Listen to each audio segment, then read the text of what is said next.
I'm going to show you how to unblock a contact or phone number on your iPhone. It's real easy to do.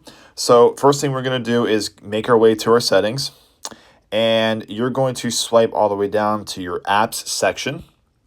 And what you want to do is go ahead and search for phone.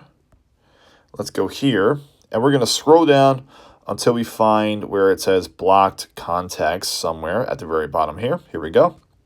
And to really just unblock someone, it's real easy to do. So let's go into our blocked numbers, and all you have to do is swipe left, and you're going to see that unblock option here. So go ahead and hit unblock, and that's it. Super simple and super easy to go ahead and unblock some of these numbers. Now, it might be a little bit different if you do it through your messages, but a great feature with this is the new updates is if we were to go into our messages, and let's just go ahead and type in message to make it easy. This will also have a blocked contacts area down here.